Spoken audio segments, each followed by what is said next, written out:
Halo, assalamualaikum. Inilah yang dinanti, panduan dan praktik cara lapor SPT tahunan untuk yayasan.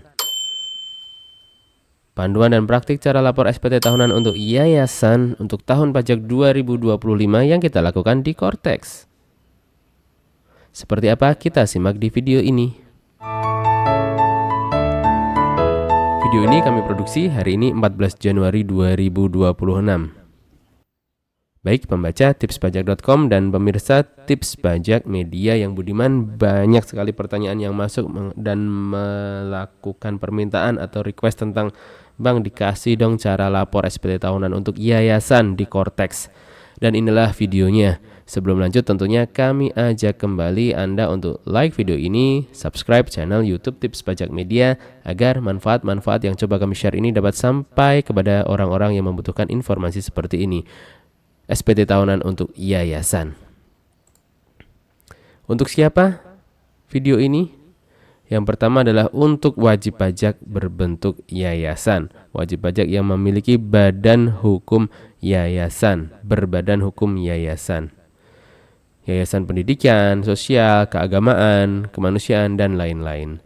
Dan yang kami praktikkan di sini adalah untuk yayasan pendidikan. Bagaimana untuk yang selain pendidikan? Untuk yang selain pendidikan tentunya step by stepnya sama, tinggal melakukan sedikit penyesuaian sesuai dengan jenis kegiatan yayasan Anda. Poin penting dalam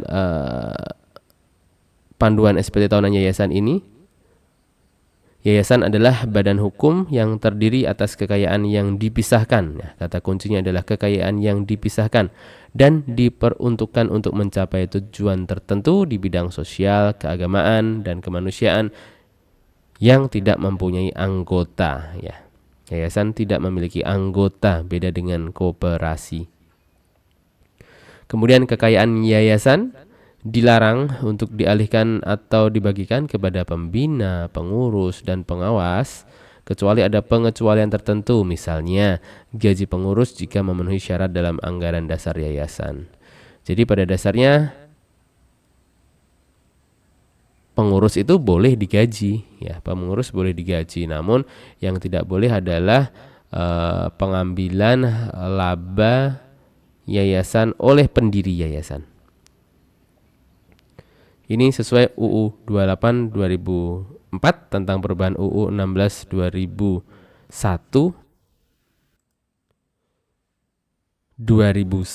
tentang yayasan.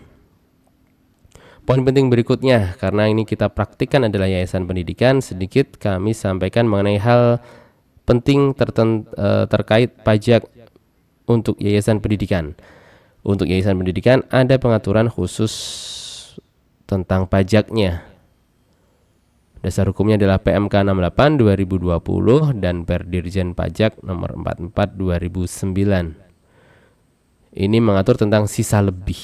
Sisa lebih yang diperoleh yayasan pendidikan. Sisa lebih ini bahasa sederhananya adalah laba, ya, laba usaha. Sisa lebih yang diperoleh yayasan pendidikan dikecualikan sebagai objek PPh. Namun ada syaratnya. Syaratnya apa? Syaratnya adalah digunakan untuk pembangunan dan atau pengadaan sarana dan prasarana kegiatan pendidikan dan atau penelitian dan pengembangan, dan dilakukan paling lama dalam jangka waktu 4 tahun sejak sisa lebih diterima atau diperoleh. Ya, jadi sisa lebih yang diperoleh yayasan bisa tidak kena pajak dengan syarat digunakan untuk pembangunan dan pengadaan sarana dan prasarana dan atau penelitian dan pengembangan dalam jangka waktu 4 tahun sejak sisa lebih diterima atau diperoleh. Bang, yayasan kami sederhana, Bang. Yayasan kami sederhana, selalu impas bahkan rugi. Bagaimana tentang ini? Ya sudah, abaikan aja. Kita sesuai yang kondisi di lapangan. Jika memang negatif saldonya atau impas, ya tentunya nggak ada sisa lebih, ya kita nggak perlu masuk ke sini. Baiklah, inilah cara praktik tahapan step by step lapor SPT tahunan di Cortex, ya, untuk yayasan. Yang pertama adalah kita harus menyiapkan dokumen-dokumennya, kemudian kita akan melakukan atau memastikan bahwa akun Cortex DJP sudah aktif atau aktivasi akun Cortex. Kemudian kita harus sudah memiliki sertifikat digital atau kode otorisasi DJP. Siapa yang wajib memiliki adalah penanggung jawab yayasan yang wajib memiliki sertifikat digital ini. Kemudian kita akan login Cortex, lalu kita memastikan tentang bisa impersonate dan pemberian role. Kemudian kita harus menyiapkan laporan keuangan. Yayasan harus punya laporan keuangan, dan yang terakhir adalah step by stepnya untuk lapor SPT tahunan badan di Cortex. Nah, versi lengkap step by step dari awal sampai akhir mengenai hal ini sudah kami bahas di video yang ini ya. Pertama eksklusif ya, di sini kami sampaikan pertama di dunia karena memang 1 Januari 2026 kemarin Tips Pajak Media telah berhasil lapor SPT tahunan badan melalui Cortex tahun pajak 2025. Ya, silahkan kunjungi video yang ini. Untuk step by stepnya. Karena video yang sedang Anda simak ini nanti adalah poin penting mengenai yayasannya aja ya. Poin penting mengenai yayasan. Baik, tahapan lapor SPT tahunan yayasan di Cortex adalah seperti ini. Yang pertama kita harus menyiapkan dokumen-dokumen. Kedua kita akan memastikan aktivasi akun Cortex DJP. Kemudian kita harus mendapatkan sertifikat digital atau kode otorisasi DJP. Berikutnya kita harus sudah bisa login Cortex DJP. Kemudian impersonate dan pemberian role. Kemudian kita harus siapkan laporan keuangan. Dan terakhir step by step lapor SPT tahunan badannya di Cortex. Dokumen apa yang diperlukan? 1. Akta pendirian. Yang kedua adalah surat keterangan terdaftar atau NPWP yayasan. Ini untuk memastikan NPWP yayasan Anda. Kemudian adalah KTP dan NPWP pendiri dan pengurus. Siapkan semuanya karena nanti harus kita masukkan ke isian di Cortex. Kemudian adalah catatan peredaran usaha, catatan biaya-biaya, dan laporan keuangan yayasan. Syarat mutlak bisa lapor SPT tahunan yayasan adalah memiliki laporan keuangan ya, memiliki laporan keuangan yayasan. Kemudian kita harus aktivasi akun Cortex. Pastikan penanggung jawab yayasan akun Cortexnya sudah aktif ya, begitu pula dengan yayasannya. Bagaimana cara aktivasi akun Cortexnya sudah lengkap kami sediakan di Tips Pajak Media ini. Silahkan Anda masuk ke YouTube Tips Pajak Media, lalu di search ini adalah panduan Ops Cortex, gini aja nanti muncul di sini. Untuk aktivasi Cortex itu ada 3 cara. Yang pertama adalah untuk yang sudah punya akun DJP online, pilihnya yang ini ya, yang sudah punya akun DJP online. Kemudian yang sudah punya NPWP namun belum punya akun DJP online, ini caranya yang nomor 2 ini. Dan yang sama sekali belum punya NPWP adalah yang atas ini, belum ber-NPWP. Seperti itu. Inilah nanti kita login Cortex di alamat ini, cortexdjp.pajak.go.id, cortexdjp.pajak.go.id. Next, berikutnya kita harus mendapatkan sertifikat elektronik ya. Siapa yang harus memiliki? Adalah penanggung jawab. Penanggung jawab harus punya sertifikat elektronik atau kode otorisasi DJP. Ini gunanya apa? Gunanya untuk pengganti tanda tangan. Jadi silahkan Anda bayangkan kalau Anda tanda tangan fisik itu pakai tangan, pakai pulpen. Nah, ini untuk elektronik kita pakainya sertifikat elektronik berupa kode otorisasi DJP, nanti berupa passphrase ya. Tanda tangan adalah berupa passphrase atau password sederhananya. Caranya bagaimana? Caranya kembali sudah kami rilis Tips Pajak Media. Silahkan cari panduan Ops Cortex ini. Lalu yang cara mengajukan sertifikat digital atau kode otorisasi DJP lengkap ada di sana. Anda bisa dapatkan juga di tautan di deskripsi di bawah. Kita sudah punya sertifikat elektronik, sudah aktif Cortex-nya, maka berikutnya kita akan login akun Cortex. login menggunakan NIK penanggung jawab lalu impersonate yayasan ya. Loginnya di alamat ini cortexdjp.pajak.go.id lalu login ya. Loginnya menggunakan, ingat, login menggunakan NIK ya, NIK penanggung jawab lalu impersonate yayasan. Pastikan penanggung jawab sudah bisa impersonate perusahaan, bisa juga pengurus lain dengan syarat pengurus lain tersebut sudah diberikan role untuk isi SPT tahunan yayasan. Dan berikutnya adalah siapkan laporan keuangan ya, siapkan laporan keuangan. Laporan keuangan itu yang wajib adalah dua. Satu adalah laba rugi, untuk perusahaan adalah laba rugi, untuk yayasan namanya adalah laporan penghasilan komprehensif, dan satunya lagi adalah neraca atau laporan posisi keuangan. Baik, kita akan membuat laporan keuangan sederhana untuk yayasan pendidikan. Sedikit ada yang terlewat tentang impersonate yayasan. Nah, gimana impersonate itu tampilannya? Tampilannya adalah seperti ini. Kita login menggunakan NIK penanggung jawab ya, NIK penanggung jawab, login di sini. Maka yang bagian atas ini adalah nama orang pribadi, bagian bawah ini adalah nama yayasan. Pastikan Anda muncul di sini. NIK setelah login NIK penanggung jawab, di bawah ini adalah yayasan. Silakan klik yayasannya di sini. Ya, kita akan klik yayasan di sini dan nanti akan berubah. Di atas ini sudah ada biru-birunya. Di atas ini sudah ada biru-birunya. You are currently user impersonating. You are currently impersonating user. Kita saat ini sudah berperan sebagai yayasan. Baik pemirsa, inilah step by step cara menyusun laporan keuangan untuk yayasan. Laporan keuangan sederhana untuk yayasan. Sederhana ya, ingat ini adalah laporan keuangan sederhana untuk Anda yayasan yang sudah sangat kompleks, transaksinya besar, raksasa. Tentunya jangan pakai panduan ini. Ini adalah panduan untuk yayasan yang masih sederhana. Kita sudah tahu bahwa yang wajib adalah nanti laporan laba rugi atau laporan penghasilan komprehensif dan laporan keuangan, posisi keuangan atau neraca. Laporan laba rugi itu menurut standar akuntansi keuangan bunyinya adalah laporan penghasilan komprehensif, dan neraca itu saat ini namanya adalah laporan posisi keuangan. Tips Pajak Media, kami telah menyediakan template laporan keuangan untuk yayasan pendidikan yang sederhana ya. Template laporan keuangan sederhana untuk yayasan pendidikan, di mana Anda jika kesulitan Anda bisa ikuti saja template ini. Anda silakan untuk pause video ini. Ya, silakan untuk pause video ini, stop, lalu Anda ketik-ketikan di Excel, ya silakan, feel free untuk itu.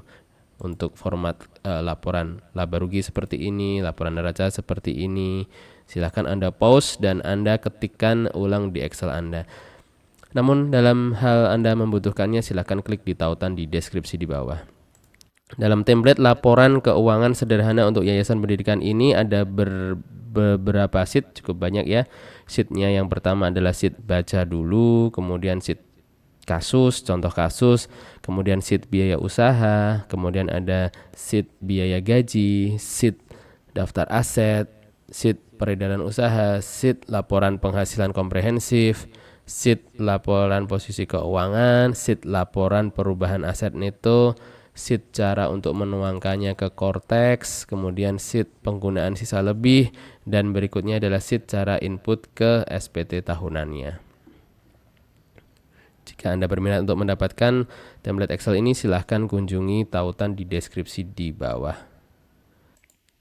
Baik, kita akan mulai penyusunan laporan keuangan sederhana ini. Urut dari awal, baca dulu di sini. Nah, ini standar akuntansi keuangan untuk yayasan nirlaba yang berlaku adalah interpretasi standar akuntansi keuangan nomor 335 atau bisa juga ISAK 35 tentang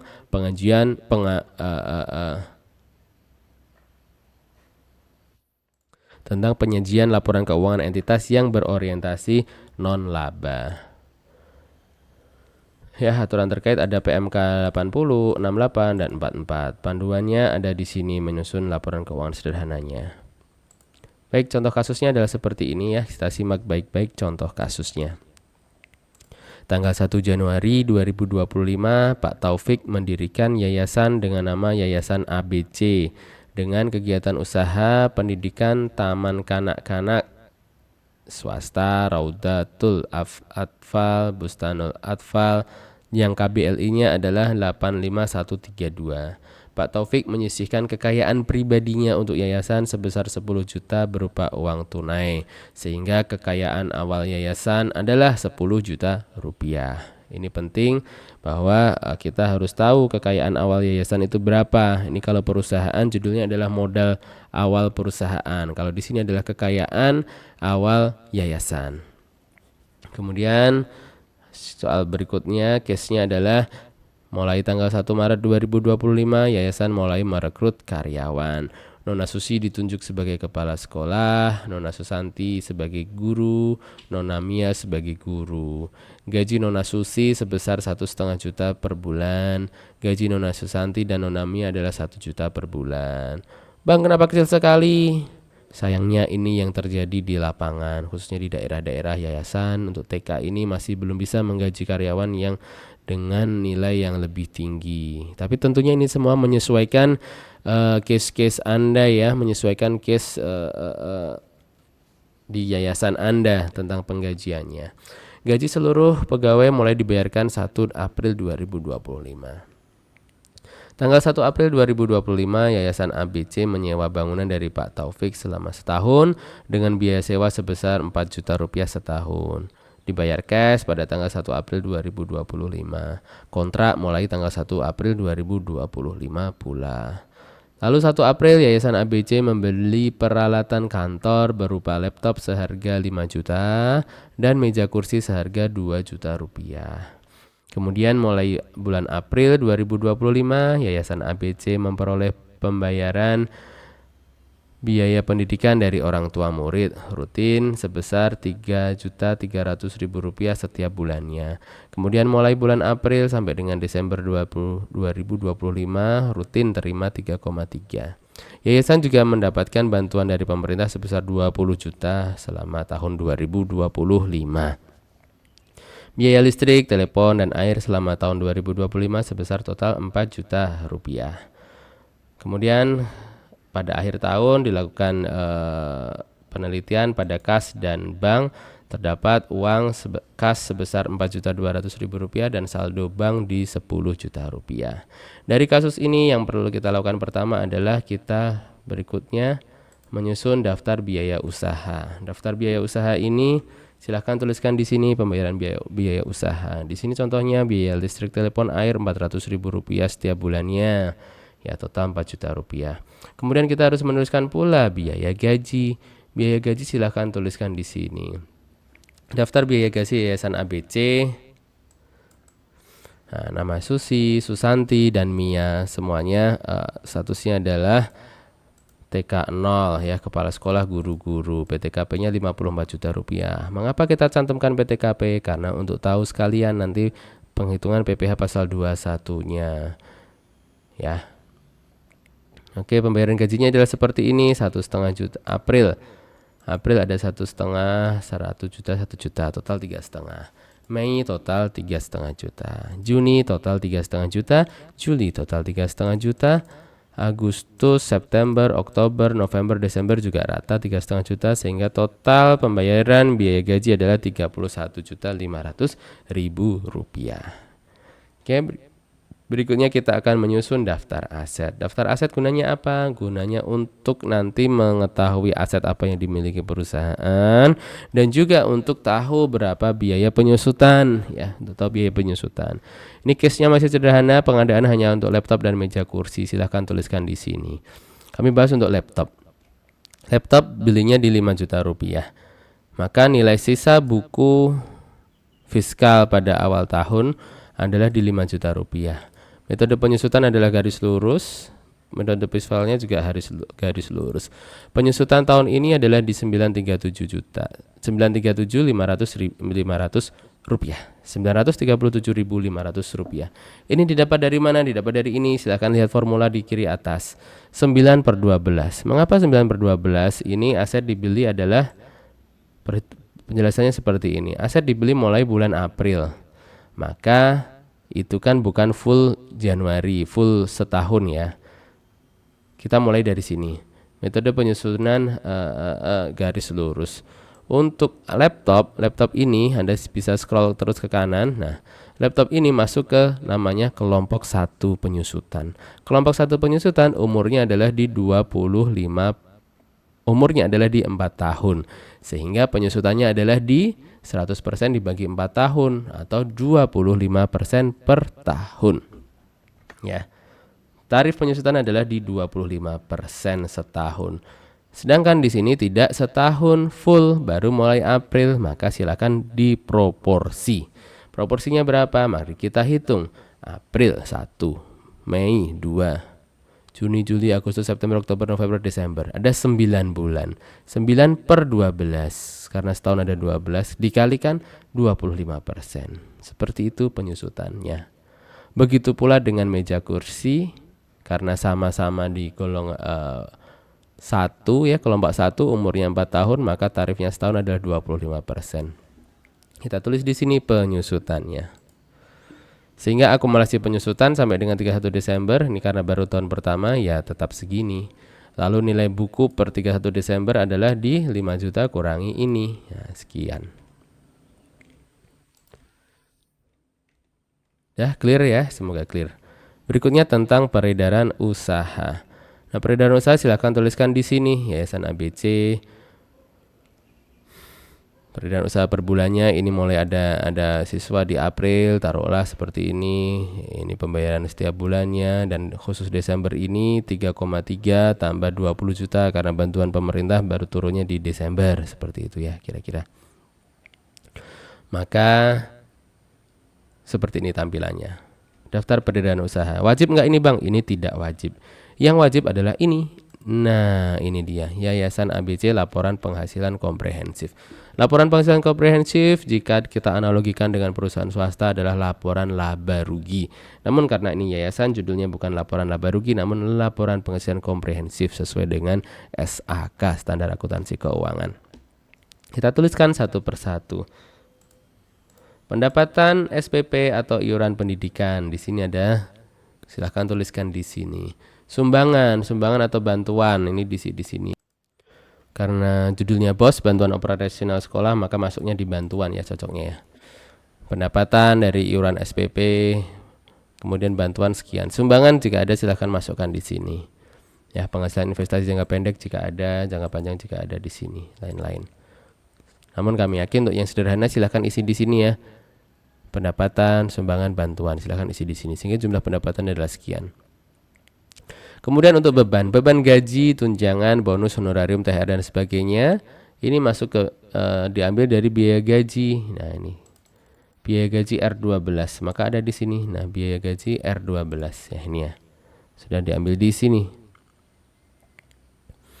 Kemudian beban imbalan kerja lainnya silahkan kosongi jika nggak ada, transportasi juga nggak ada untuk case ini. Lalu untuk beban penyusutan dan amortisasi, penyusutan itu adalah untuk aset fisik dan amortisasi adalah untuk yang tidak berwujud atau tidak ada fisiknya. Oke, penyusutan amortisasi diambil dari daftar aset J15. Nah, ini ya. Nah, ini 13 12 500. Kemudian untuk beban sewa, ya, beban sewa adalah di ini 4 juta kali 9/12. Bebannya kan 9 setahunnya 4 juta. Namun untuk selama 2025 hanya 9 bulan dari April, maka proporsional. Beban sewanya sekian. Beban bunga nggak ada, sehubungan dengan jasa nggak ada, penurunan nilai nggak ada, royalti nggak ada, pemasaran promosi nggak ada, entertainment nggak ada, dan beban usaha lainnya. Ini 4 juta dari apa? Ini adalah dari biaya usaha. Ini tadi listrik, telepon, air. Sehingga jumlah beban adalah di 39.812.500. Oke, pendapatan 49.700, beban 39.812. Sisa lebih sehubungan dengan usaha adalah di 9,8 juta. Ini ada sisa lebih ya di sini case ini. Kemudian untuk pendapatan di luar usaha, pendapatan bunga nggak ada, pendapatan lain-lain nggak ada. Beban di luar usaha, biaya administrasi bank nggak ada, biaya pajak atas bunga bank nggak ada, biaya lain-lain nggak ada. Sehingga sisa lebih atau defisit tahun berjalan sebelum pajak adalah sekian, 9,887500. Beban pajaknya, pajak di sini adalah pajak perusahaan ya, Pak, PPh pasal 2529 badan. Tidak termasuk PPh pemotongan dan pemungutan, PPh pasal 2123 tidak termasuk hal itu. Sehingga sisa lebih atau defisit berjalan setelah pajak adalah sekian. Ada pertanyaan, mengapa pajaknya 0, Bang? Nah, pertanyaan yang bagus. Ini kembali ke pembahasan awal tadi, bahwa sisa lebih ini bisa tidak kena pajak dengan syarat dibelanjakan, dibuat pembangunan, dibuat pengadaan sarana dan prasarana. Seperti itu ya, 9,8. Nah, angka ini 9,8 ini karena akan kita gunakan untuk pembangunan, maka nanti masuk di sini. Nah, masuk di laporan posisi keuangan sebagai dana pembangunan ya. E48. Ya, angka ini di laporan posisi keuangan nanti masuk di sini, dana pembangunan atau pencadangan. Dana pembangunan sesuai Per 44 tahun 2009. Bunyinya seperti ini. Penggunaan sisa lebih. Ada di sheet ini penggunaan sisa lebih. Nah, ini pelaksanaan sisa lebih. Sisa lebih yang diterima atau diperoleh badan atau lembaga nirlaba setiap tahun yang akan digunakan untuk pembangunan dan pengadaan sarana dan prasarana dialihkan ke akun dana pembangunan dan pengadaan sarana dan prasarana kegiatan. Seperti itu ya, dialihkan ke akun ini. Maka masuk di sini, adanya di sini ekuitas, ada di laporan posisi keuangan. Bagaimana jika nggak ada sisa lebihnya, Bang? Ini impas. Ya tentunya silakan dikosongin. Itu jauh lebih sederhana lagi. Ini sederhana tapi sedikit kompleks ya. Ada sisa lebihnya. Seperti itu. Baik, tadi kita sudah bahas laporan penghasilan komprehensif. Laporan laba rugi adalah seperti ini. Nanti Anda silahkan langsung cetak. Ctrl P, cetak. Nah,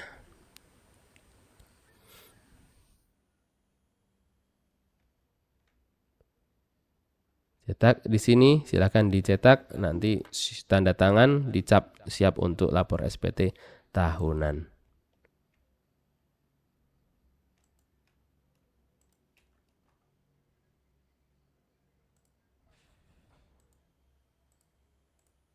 Sebentar. Nah, Yayasan ABC sudah. Kemudian kita akan masuk ke laporan posisi keuangan. Bedanya dengan laporan laba rugi adalah mencerminkan, atau laporan penghasilan ini mencerminkan pendapatan dan beban, sehingga sisa atau defisitnya berapa. Untuk laporan posisi keuangan sesuai namanya, posisi keuangan. Jadi kita cut per 31 Desember 2025. Kas dan bank ini sesuai dengan kas dan bank yang dimiliki. Sesuai soal, di sini kas dan bank adalah kasnya 4.200.000, di banknya 10 juta. Silahkan jumlahkan di sini. Nah, ini ya. Kas 4.200.000, banknya di 10 juta rupiah. Silahkan taruh di sini. Oke, berikutnya aset tetap. Aset tetap adalah di daftar aset, cek. Nah, 7 juta. Biaya perolehannya 7 juta, penyusutannya 13.12. Kembali ke ini. 7 juta 13.12, sehingga jumlah aset tidak lancarnya adalah di 56 sekian. Aset yang dimiliki apa aja? Hanya ini, karena ini sederhana. Hanya ini, sehingga jumlah asetnya adalah 19.887. Kemudian, nah, liabilitas ini nggak ada utang jangka pendek, nggak ada utang jangka panjang, dan berikutnya adalah kita melakukan penghitungan aset neto. Aset neto itu jika di perusahaan namanya adalah ekuitas. Ya, jika di perusahaan namanya adalah ekuitas. Isinya seperti ini nanti. Kekayaan awal atau modal awal yayasan di 10 juta. Sesuai di soal tadi ya. Surplus atau defisit sampai dengan tahun sebelumnya nggak ada karena ini baru tahun pertama. Surplus defisit tahun berjalan ya. Namun ini surplus defisit tahun berjalan adalah di sini sebenarnya 9887. Namun karena ini akan digunakan untuk dana pembangunan atau sisa lebih agar tidak kena pajak ya, agar tidak kena pajak maka masuknya di sini di 9887.500. Sehingga saldo akhirnya adalah di saldo akhir aset neto adalah di 19.887.500 rupiah. Dan sehingga dijumlahkan jumlah liabilitas dan aset neto adalah di 19.887, jumlah aset 19.887.500 dan sudah balance, sudah imbang. Ingat persamaan dasar akuntansi, jumlah aset dan liabilitas dan neto adalah harus imbang.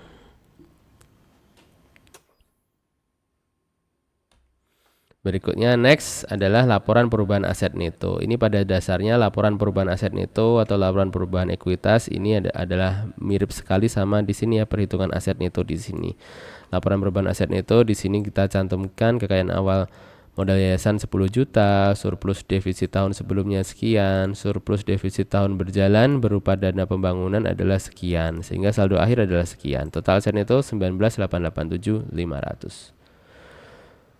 Sudah, sebenarnya dari sini saja sudah cukup. Kita sudah punya laporan laba rugi di sini. Silahkan tinggal cetak. Kita sudah punya laporan posisi keuangan di sini. Juga silahkan tinggal cetak.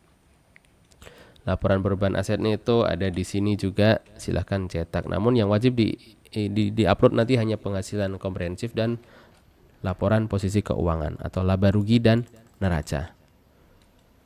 Nah, berikutnya kita tuangkan ke dalam korteksnya. Di sini Tips Pajak Media telah menyediakan, ya, di sini kami telah menyediakan, sebentar.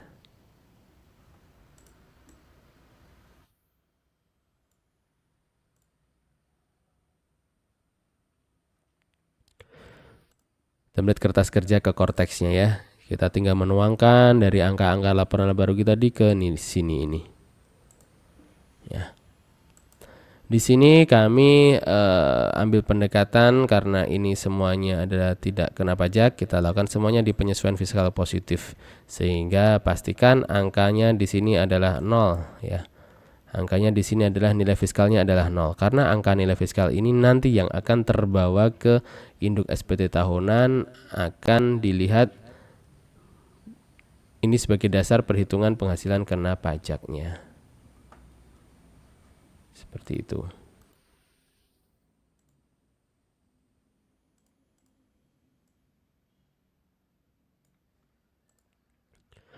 Neraca seperti ini sudah, tinggal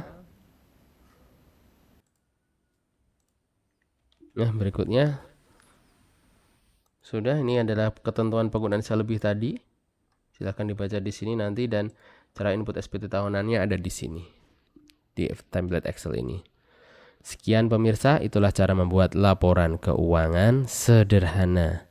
Laporan keuangan sederhana untuk yayasan pendidikan. Berikutnya kita akan lanjut ke cara mengisikan ke dalam SPT tahunannya. Cara mengisikan ke dalam SPT tahunannya di Korteks. Baik pembaca dan pemirsa, sebelumnya kita telah membahas mengenai 6 langkah lapor SPT tahunan yayasan di Korteks. Kita sudah menyiapkan dokumen, kita sudah aktivasi akun, kita sudah punya sertifikat digital atau kode otorisasi DJP, kemudian kita sudah berhasil login Korteks, kemudian kita sudah berhasil impersonate dan kita sudah memiliki laporan keuangan. Dan step berikutnya adalah inti dari pelaporan, ya, inti dari pelaporan yakni step by step kita akan lapor SPT tahunan badannya di Korteks. Baik, mari kita isi SPT tahunannya. Tentunya kita masuk ke Cortex, alamatnya di cortexdjp.pajak.go.id ya. Lalu tampilannya seperti ini. Di bagian kanan atas ini ada nama Anda. Kami ulangi, sebelumnya kita harus login menggunakan NIK penanggung jawab yayasan. NIK penanggung jawab yayasan. Kemudian setelah berhasil, di kanan atas akan ada notif seperti ini. Lalu Anda klik drop down-nya. Di bawah ini ada, bagian atas ini adalah nama penanggung jawab, dan bagian bawah ini ada nama yayasan di mana sang penanggung jawab menjadi penanggung jawab. Lalu pastikan berikutnya Anda sudah berhasil impersonate. Artinya di bagian atas ini sudah ada biru-biru muda seperti ini ya, biru-biru muda seperti ini. Jika sudah ada biru-biru muda seperti ini artinya kita sudah berhasil impersonate. Berikutnya kita pilih surat pemberitahuan atau SPT, lalu klik SPT di sini. Lalu kita buat konsep SPT. Lalu kita klik buat konsep SPT di sini. Kita pilih PPh badan. Kemudian kita pilih lanjut. Setelah pilih lanjut, tampilan adalah seperti ini, maka kita pilih SPT tahunan dan kita pilih periode dan tahun pajaknya Januari sampai Desember 2025. Berikutnya kita pilih lanjut. Kita klik lanjut. Setelah klik lanjut, maka akan ada model SPT normal. Kita klik buat konsep SPT dan akan ada notif successfully created new return sheet. Berhasil membuat SPT baru. Baik, sudah ada di sini ya, konsep SPT-nya sudah ada di sini. Langkah berikutnya tentunya kita klik gambar pensil. Gambar pensil kita klik, kita akan mengedit atau mengisi SPT tahunan yayasan kita. Tampilan awal hanya ada induk, lampiran 2 dan lampiran 11B. Tampilan awal hanya ada induk L2 dan 11B. Berikutnya untuk yayasan ini kita mulai pilih. Klik posting SPT. Posting SPT ini gunanya apa? Gunanya adalah untuk mengenerate misal bukti potong, untuk mengenerate data pemotongan pemungutan pajak yang dari pihak-pihak yang lain, contohnya bukti potong. Oke, di bawah ada identitas yayasan Anda. Ini tadi setelah kita klik posting, maka berhasil nih. Nah ini, data terakhir diperbarui pada 14 Januari jam 9.22 waktu Jakarta. Oke, berikutnya kita isi. Karena case kita adalah yayasan yang bergerak di bidang pendidikan, maka sektor usaha kita pilih jasa. Apakah laporan keuangan diaudit oleh akuntan publik? Kita pilih tidak.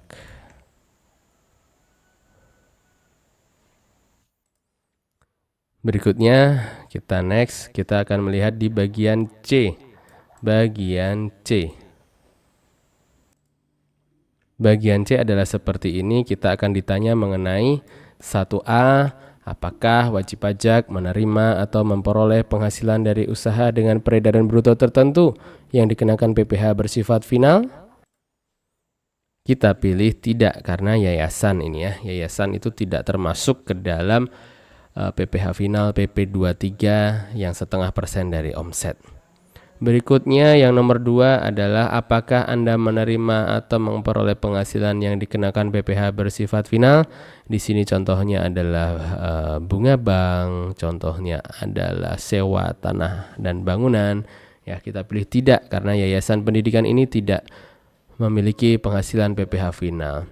Dan yang ketiga, apakah wajib pajak menerima atau memperoleh penghasilan yang tidak termasuk objek pajak. Nah, ini ketika pilih tidak, maka kita akan pilih nanti di sini kita pilih ya, karena ketika kita memiliki sisa lebih ya. Ketika kita memiliki sisa lebih, kita pilih ya. Ketika yayasan memiliki sisa lebih, maka bisa dipilih ya. Baik, Kita scroll dulu ke bawah untuk penghitungan PPh-nya. Di sini apakah wajib pajak memperoleh fasilitas perpajakan dalam rangka penanaman modal berupa pengurangan penghasilan itu? Kita pilih tidak. Apakah memperoleh fasilitas pengurang untuk kegiatan praktik kerja? Kita pilih tidak. Apakah terdapat kerugian fiskal yang dapat dikompensasikan? Kita pilih tidak. Apakah memperoleh fasilitas pengurangan penghasilan bruto untuk kegiatan penelitian dan pengembangan tertentu? Juga kita pilih tidak. Lalu tarif pajak pilih saja yang nomor 1. Untuk pengurang PPh terutang, apakah terdapat kredit pajak yang dibayarkan di luar negeri dan atau dipotong oleh pihak lain? Kita pilih tidak, karena yayasan pendidikan ini tidak punya bukti potong. Nomor 14 kita adalah nanti terisi dari yang sebelumnya. Kemudian STP nggak ada. Apakah wajib pajak memperoleh fasilitas pengurangan PPh badan? Juga tidak. Oke, F 17B, apakah terdapat SK persetujuan pengangsuran? Tidak. Lalu scroll lagi, G juga kita pilih tidak. Apakah wajib pajak merupakan wajib pajak tertentu yang harus menyampaikan laporan penghitungan angsuran PPh pasal 25? Kita pilih tidak. Berikutnya adalah H. H ini mengenai pernyataan transaksi. Kita pilih seperti ini ya untuk yayasan pendidikan. Oke, kita simak satu persatu. Apakah terdapat transaksi yang dipengaruhi hubungan istimewa atau dengan pihak yang merupakan penduduk tax haven? Tidak. Apakah wajib pajak berkewajiban menyampaikan dokumen penentuan harga transfer? Tentunya tidak, karena ini yayasan pendidikan sederhana. Dan apakah terdapat penanaman modal pada perusahaan afiliasi? Juga kita pilih tidak. Apakah wajib pajak memiliki utang dari pemilik modal atau perusahaan afiliasi? Kita pilih tidak. Apakah wajib pajak membebankan biaya penyusutan dan atau amortisasi fiskal? Kita pilih iya, karena tadi kita membuat laporan keuangan ada biaya penyusutan. Kemudian apakah wajib pajak membebankan biaya entertainment, promosi, penggantian imbalan, dan piutang yang nyata-nyata tidak dapat tertagih? Tidak. Apakah wajib pajak memperoleh fasilitas perpajakan dalam rangka penanaman modal di bidang usaha tertentu? Kita pilih tidak. Dan apakah wajib pajak memiliki sisa lebih yang digunakan untuk pembangunan dan pengadaan sarana dan prasarana? Nah, ketika punya sisa lebih, maka nanti kita pilih iya, sisa lebih. Kemudian 21I, apakah wajib pajak menerima penghasilan dividen dari luar negeri dan melaporkannya sebagai penghasilan yang tidak termasuk objek pajak? Tidak. Kemudian berikutnya kita masuk ke lampiran lainnya. I, ini adalah laporan keuangan yang telah diaudit. Laporan keuangan atau laporan keuangan yang telah diaudit. Kita klik pilih ya, kita klik pilih filenya, kita upload ya. Kita klik unggah, lalu akan berhasil seperti ini. Ini adalah notif unggah data berhasil. Kemudian scroll ke bawah untuk A2 kosong saja. Opini audit kosong. Salinan pembayaran bukti potong kredit pajak luar negeri juga kosongkan saja. Untuk yang E ini silahkan kosong. Untuk F juga kosong karena ini adalah yayasan pendidikan sederhana ya. Untuk F1 juga kosong. F2, F3 juga kosong. G kosong. H1 kosong, H2 kosong, I kosong, J silahkan untuk mengunggah dokumen yang diperlukan, dokumen lain jika nggak ada rumahnya tadi, tapi kita kosongin aja. Kemudian yang J ini kita kosongin juga, kita klik centang pernyataan, nanti simpan konsep, ini untuk yang terakhir nanti. Induk sudah berhasil diisi, sekarang kita isi lampirannya. Lampirannya dari isian-isian tadi, maka yang muncul dari tadi hanya ada L2 dan L11B, sekarang sudah muncul ada L1D, L2, L6, L9, dan L14. Mari kita isi satu persatu. Kita isi dulu L1D. L1D ini adalah rekonsiliasi laporan keuangan yang perusahaannya berbentuk jasa. Siapkan laporan keuangan yang sudah kita buat tadi dan kita akan mulai menyalin angka-angka dalam laporan keuangan ke dalam SPT tahunan yayasan di Cortex.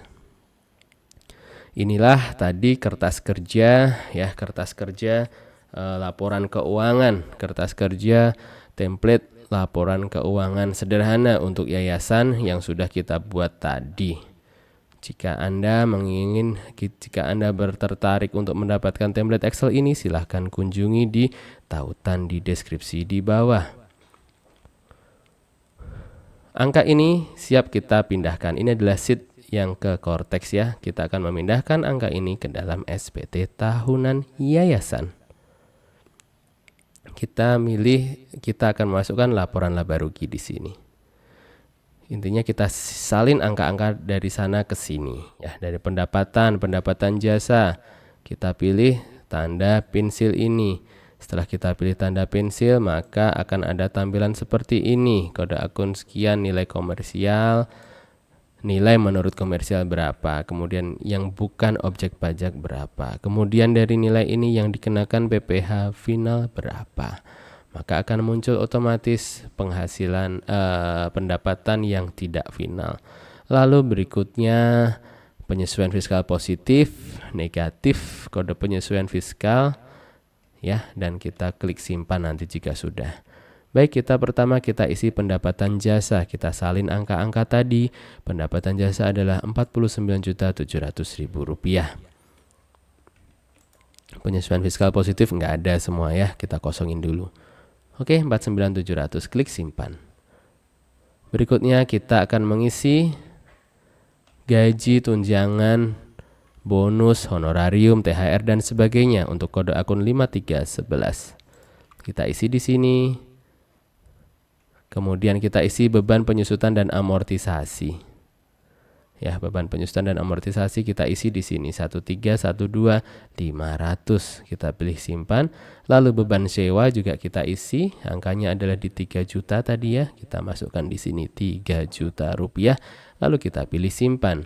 Berikutnya beban usaha lainnya di laporan keuangan adalah 4 juta rupiah dan kita isi juga 4 juta rupiah, lalu pilih simpan. Maka tampilannya adalah seperti ini. Di sini muncul laba rugi usaha di 9887.500. Berikutnya scroll ke bawah, pendapatan non usaha dan beban non usaha tidak ada ya di perusahaan di yayasan ini. Berikutnya kita isi neraca atau laporan posisi keuangan. Sama, kita harus cek dulu dengan template Excel kita tadi yang sudah kita bikin. Kas dan setara kas 14.200.000, aset tetap inventaris 7 juta, akumulasi penyusutannya di 1,3. Jumlah aset tidak lancar adalah 5 juta sekian dan jumlah aset 19,8 juta. Kemudian utang tidak ada, modal saham atau kekayaan awal yayasan di 10 juta, ekuitas lainnya adalah di 9,8. Ekuitas lainnya ini adalah sisa lebih ya yang kita cadangkan untuk pembangunan nanti. Sehingga karena kita cadangkan untuk pembangunan sesuai dengan ketentuan berlaku, maka masuk ekuitas lainnya dan ini tidak kena pajak nanti. Oke, kita masukkan dulu angka-angka ini dalam neraca. Kas dan setara kas 14.200.000, kemudian aset tetap dan inventaris 7 juta dikurangi akumulasi penyusutannya 1,3. Ya, kemudian kita scroll ke bawah lagi. Jumlah aset adalah sekian, 19,887. Berikutnya kita isi untuk ekuitasnya, karena utangnya kosong semua, kita isi ekuitas. Sama, ekuitasnya di 10 juta. Kemudian ekuitas lainnya di 9887. Ketemu angka 19.887.500 rupiah. Sama ya jumlah aset dan jumlah liabilitas dan ekuitas. Berikutnya kita pilih simpan. Nah, karena yayasan ini memiliki sisa lebih, maka inilah pengaturan ketentuan mengenai sisa lebih. Bagaimana kita memasukkan sisa lebih? Sisa lebih dikecualikan sebagai objek pajak penghasilan. Nah, karena sisa lebih dikecualikan sebagai objek pajak penghasilan, kita sudah tahu angka sisa lebihnya tadi 9887, maka kita buka lagi laporan laba rugi yang ini. Dari pendapatan jasa ini kita masukkan non objek pajak di 9887.500. Ini adalah menurut pendapat kami tips pajak media. Apabila Anda punya pendapat lain bagaimana memasukkan sisa lebih, maka silahkan tuliskan di kolom komentar ya. Silahkan tuliskan di kolom komentar bagaimana memasukkan koreksi fiskal untuk sisa lebih ini. Jika di neraca muncul ya di pencadangan di aset neto sisa lebih. Kemudian untuk yang di laporan laba rugi di mana? Menurut hemat kami akan masuk di non objek pajak sebesar ini. Sehingga lalu klik simpan konsep. Nah, kita kembali ke induk, cek penghasilan kena pajaknya sudah 0 atau belum. Karena jika kita belum memasukkan ini, kita tidak melakukan penyesuaian non objek pajak ini, maka sisa lebihnya akan masih menjadi penghasilan kena pajak. Oke, kita kembali ke induk, cek penghasilan kena pajaknya sudah 0 atau belum. Penghasilan kena pajak, nah ini ya nomor 9, penghasilan kena pajak, scroll sudah 0 ya. Artinya perusahaan ini, yayasan ini tidak ada pajak penghasilan badannya, PPh-nya 0. Berikutnya kita isi L2. L2 adalah daftar kepemilikan. Daftar kepemilikan nanti L2 nanti isinya ini daftar pemegang saham, kemudian daftar penyertaan modal, daftar pemegang saham serta pengurus dan komisaris. Silahkan masukkan di sini daftar pemegang sahamnya, masukkan masing-masing. Caranya adalah kita klik ini yang sudah ada menurut sistem, maka kita boleh edit di sini. Kita bisa pilih edit di sini, contohnya di sini edit. Nah, nama pendiri, nilai modal di store adalah 10 juta rupiah, persentase modalnya 100%. Kita pilih simpan. Sudah, lalu save. Daftar penyertaan modal pada perusahaan afiliasi tidak ada ya, kita pilih simpan. Berikutnya kita akan isi L6. L6 adalah angsuran pajak penghasilan tahun pajak berjalan. Kita pilih 0 semua ya, kita masukkan 0 semua karena yayasan ini tidak ada angsuran PPh pasal 25-nya karena tidak ada penghasilan kena pajaknya. Berikutnya kita sudah isi L6, lalu kita isi L9. L9 adalah daftar penyusutan dan amortisasi fiskal. Inilah daftar penyusutan dan amortisasi fiskalnya. Kita buka lagi laporan keuangan kita, ada di sheet ini ya, sheet daftar aset. Kita masukkan satu persatu penyusutannya.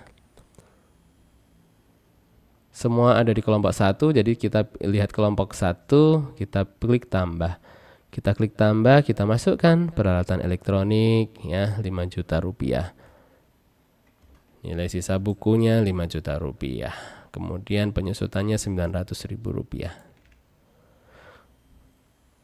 Masuk seperti ini. Berikutnya kita masukkan untuk rumah tangga atau furniture yang meja dan kursi. Lalu kita scroll ke bawah ya, kita scroll ke bawah. Inilah jumlahnya. Jumlah penyusutan menurut fiskalnya 1312500 dan menurut komersial sama ya. Kita tadi memasukkan komersialnya di ini 1312500. Komersial itu ini hitungan kita manual. Nah, hitungan kita manual 1312500 sama ya. Kita sudah selesai mengisi penyusutan dan berikutnya adalah kita isi L11B. L11B adalah penghitungan biaya pinjaman yang dapat dibebankan untuk penghitungan pajak penghasilan. Ini karena yayasan ini tidak memiliki biaya pinjaman dan tidak melakukan pembayaran bunga atas pinjaman, maka bisa dikosongkan. EBITDA adalah earning before interest, tax, depreciation, and amortization. Artinya penghasilan sebelum interest, bunga, sebelum tax, pajak, ya, sebelum depresiasi, penyusutan, dan amortisasi. Ini bisa dikosongkan aja. Penghitungan biaya pinjaman nggak ada karena nggak ada biaya pinjaman. 11B sudah, dan berikutnya kita isi L14. L14 adalah sisa lebih untuk pembangunan dan pengadaan sarana dan prasarana. Seperti itu, dan langkah terakhir adalah submit SPT-nya. Submit SPT-nya, untuk submit SPT kita lihat dulu ke induk. Kita lihat lagi di induk. Ini data terakhir diperbarui adalah 14 Januari jam 11.37 waktu Jakarta. Ya, induk seperti ini, scroll terus ke bawah. Lalu Anda pilih centang, Anda ketik direktur, sebenarnya ada penanggung jawab ya. Kita ketik penanggung jawab di sini, lalu klik simpan konsep. Simpan konsep seperti ini, akan ada pemberitahuan seperti ini. Maka setelah Anda baca, Anda close. Nah, ini KODJP, ini adalah passphrase atau KODJP, penanda tangan SPT-nya. Lalu kata sandi masukkan di sini, kata sandi atau passphrase-nya. Setelah dimasukkan, klik konfirmasi tanda tangan. Nah, passphrase sudah betul. Berikutnya menunggu dan berhasil. Ya, sudah berhasil lapor. Akan pindah SPT-nya tadi menjadi SPT dilaporkan. Sebelumnya ada di sini nih, di konsep SPT nih. Sekarang sudah berubah menjadi SPT dilaporkan. SPT dilaporkan sudah ada di sini, dan berikutnya, nah, ada beberapa menu. Untuk mata ini adalah untuk melihat. Gambar surat adalah untuk tanda terima, dan PDF ini adalah untuk unduh SPT yang telah disampaikan. Kita coba untuk tanda terima ya. Kita masukkan tanda terima, klik tanda terima. Sukses, SPT telah disampaikan, BPS telah kami kirimkan ke email Anda. Berikutnya, inilah bukti penerimaan elektronik. Kita sudah berhasil lapor SPT tahunan badan untuk yayasan pendidikan. Ya, ini bukti penerimaan elektroniknya ada di email. Dan inilah untuk unduh SPT-nya. Nanti bentuk SPT tahunannya adalah seperti ini ya. Bentuk SPT tahunannya seperti ini. Sudah bertanda tangan di bawah ini. Dan selesai pemirsa, itulah tadi step by step cara lapor SPT tahunan badan untuk yayasan. Contoh di sini adalah untuk yayasan pendidikan untuk tahun pajak 2025 di Cortex. Apabila Anda ingin mendapatkan template laporan keuangan, silakan dapatkan di link di deskripsi di bawah. Apabila ada yang masih ingin ditanyakan, silakan tuliskan di kolom komentar YouTube di bawah ini. Ya, silakan tuliskan di kolom komentar YouTube di bawah ini. Kami akan meresponnya sebisa mungkin dalam waktu yang tidak terlalu lama ya. Sekian, semoga bermanfaat. Salam sehat, salam sukses selalu dari tipspajak.com dan Tips Pajak Media. Wassalamualaikum warahmatullahi wabarakatuh. Anda juga bisa kunjungi berbagai kanal media sosial kami, karena Tips Pajak Media ada di mana-mana. Kami ada di Instagram, di YouTube, di website, di Telegram, dan juga di TikTok. Sekian, salam sehat dan sukses selalu dari tipspajak.com dan Tips Pajak Media. Wassalamualaikum warahmatullahi wabarakatuh.